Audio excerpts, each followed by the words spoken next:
નમસ્કાર દર્શક મિત્રો, આપ સૌનું સનસનીખીજ ન્યૂઝમાં હાર્દિક સ્વાગત છે। નજર કરીએ આજના સમાચાર ઉપર। વડોદરાના દિનેશ મિલ ગરનાળામાં ગટરનું પાણી રોડ પર આવતા વાહન ચાલકો અટવાયા। વડોદરાના દિનેશ મિલ ગરનાળામાં ગટરનું પાણી રોડ પર આવી જતા આવતા જતા વાહન ચાલકો અટવાયા। સવારનો સમય હતો અને સોમવાર હતો। વહેલી સવારે લોકો કામ પર જતા હોય છે ત્યારે અમુક મહિલાઓને ગટરના પાણીમાંથી ચાલીને જવું પડ્યું હતું। વારંવાર રજૂઆત કરવા છતાં આ સમસ્યાનો કોઈ નિકાલ થતો નથી। ચોમાસું આવે તો આ ગરનાળું બંધ થઈ જાય છે। અમુક વાહન ચાલકો તો પાણી જોઈને જ પોતાનું વાહન લઈને પાછા ગયા હતા। ખૂબ જ તકલીફ પડી હતી વિસ્તારના તથા આજુબાજુના સ્થાનિક રહીશોને કે રોજ એ ગરનાળામાંથી પોતાના કામ પર જતા હોય છે। હવે જોઈએ તંત્ર શું કરે છે કામગીરી। બસ હું પેલી બાજુથી આ બાજુ આવી રહ્યો હતો તો મેં નોકરી કરું છું, પ્લસ બીજી વસ્તુ મારે અવર જવર દરરોજ આ એરિયામાં હોય છે, તો ફરીને પછી મેં કીધું પેલી બાજુ જેતલપુર નાળા રહીને આ બાજુ આવીએ। એટલે હવે નોકરિયાત લોકોને બી પરેશાન થઈ રહ્યા છે, પ્લસ અવર જવર કરતા લોકો બી હેરાન થઈ રહ્યા છે। તો આનો સરળ રીતે નિકાલ લાવી શકે તો સારામાં સારું છે। આ ગટરનું પાણી છે, પ્લસ બીજી વસ્તુ કે અહીંયા રહીને જવામાં મજા નથી, પ્લસ બીજી વસ્તુ છાંટા ઉડે તો સ્મેલવાળું ખરાબ બહુ પાણી છે વિશ્વામિત્રી નદીનું, તો અહીંયાથી અવર જવર કરી શકાય નહીં। અરે પાણી તણાઈ જઈએ એવું પાણી આવી રહ્યું છે એવું લાગે છે। હા, એકદમ ખુલ્લી ગટરો દેખાઈ રહી છે। ટોટલી વિશ્વામિત્રીમાંથી પેલી બાજુ રહીને પાણી આવે છે એવું લાગે છે। અરે બહુ બીમારી થઈ જાય, ઘરમાં એક માણસ બીમાર થાય પછી બીજું બીમાર થાય, તો સરળ રીતે એનો કોર્પોરેશન નિકાલ કરે તો સારામાં સારું કહેવાય। અનીશભાઈ। પાણી વહી રહ્યું છે, પાણી ભર્યું કેટલી હાલત સામનો કરવો પડે વાહન ચાલક? આવું તો વડોદરામાં જોવા મળે વગર વરસાદે જાદુ છે એક જાતનો વડોદરા મહાનગરપાલિકાનો। કેમ કે આ નારાનું નિરાકરણ ખાલી વાર્તાઓ થાય છે, અમે આટલો કરોડોનો ખર્ચો કર્યો, આટલો crore drainage line system fail છે।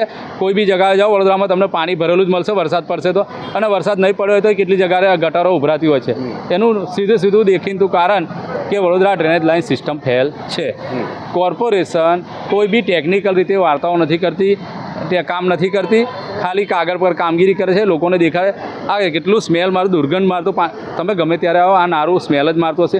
આજુબાજુ વિસ્તારમાં તમે આઈક્યુ ચેક કરશો ને એર ક્વોલિટી, તો તમને ખબર પડશે કે અહીંયા હવા શ્વાસ લેવા લાયક નથી। એટલે આજુબાજુના વિસ્તારની અંદર બીમારીનું પ્રમાણ વધેલું જ હશે, અને લોકો પોતાના પૈસાનો ખર્ચ પોતાની બીમારીઓ દૂર કરવામાં જ કમાઈને નાખતા હશે। મધ્ય વર્ગના લોકો રહે છે, આ લોકો બીમાર પડે તો કેટલી તકલીફ પડે આ પાણી? 100%ની વાત સાચી। મધ્યમ વર્ગના લોકોને ખૂબ જ હાલાકી ભોગવવાનો વારો આવશે, કેમ કે આવું નવું રહેશે। એમને આર્થિક રીતે, માનસિક રીતે, શારીરિક રીતે નબળા પડવાના જ છે। કમાઈને એમને દવાખાનું, એમના ગાડીઓ રિપેરિંગ, પેટ્રોલનો ખર્ચ આ બધું વધવાનું જ છે। એટલે એ લોકો તૂટવાના છે। એટલે શું કરશે? કેમ કે આ ગંદુ પાણી બીમારી ફેલાઈ રહ્યું છે। તમે અહીંયાથી જાઓ, તમે અહીંયાથી જશો ને તો બી કલાક પછી બી તમારા કપડોમાંથી સ્મેલ આવતી હશે। આ એટલું દુર્ગંધ મારી રહ્યું છે। મારે નરસિંહભવનમાં રહેવાનું છે, સયાદીગંજ પરશુરામ ભટ્ટામાં જ છે। આ ગરનાળું છે જે આપણે હલકાપુરી આપણે કાય સર્કલ જવાનું, અકોટા જવાનું બ્રિજ છે। નાળામાં દર વર્ષે આવું જ પાણી ભરાતું રહે છે। 1 ઇંચ 1.5 ઇંચ વરસાદ પડી જાય છે ત્યારે પણ આટલું પાણી ભરાતું છે। આ વરસાદ નહીં પડે તો પણ આટલું પાણી ભરાઈ ગયું છે। હવે પેલી બાજુ જવું હોય નાળાની પેલી બાજુ આખું ગોલ ફરીને જવું પડે છે। એક બાજુ પેટ્રોલનો ભાવ પણ વધી ગયો છે, એટલે પેટ્રોલનો ભાવ વધી જાય માનો છો? પેટ્રોલમાં ખબર નહીં હવે શું છે શું નથી, પણ આ જે તંત્રએ આ બધું કર્યું છે આ બુલેટ ટ્રેનના કામગીરીમાં આ બહુ ખરાબ કર્યું છે। કેમ કે આ પાણી આટલું ભરાઈ જાય છે, હવે પેલી બાજુ જવું હોય તો બધા ફરીને જાય છે। એટલે એના લીધે પેટ્રોલ તો વધારે ભરે ને તમારું? હા, પેટ્રોલ એના વધારે ભરે છે, અને પેટ્રોલનો ભાવ બી વધી ગયું છે। હમણાં કંઈ પેટ્રોલનો ભાવ ફરી વધવાનો છે, 5-10 રૂપિયા બીજું ફરીવાર વધવાનો છે। તંત્રએ કાળજી લેવી જોઈએ, શું માનવું? કાળજી તો લેવી જોઈએ કે આ જે પોઝિશનમાં છે આ પોઝિશન બહુ ખરાબ છે। આ વરસાદ વગર આટલું પાણી ભરાય, ત્યાં કેમેરો નાખે ત્યાં જો વરસાદ વગર આટલું પાણી ભરાવે છે।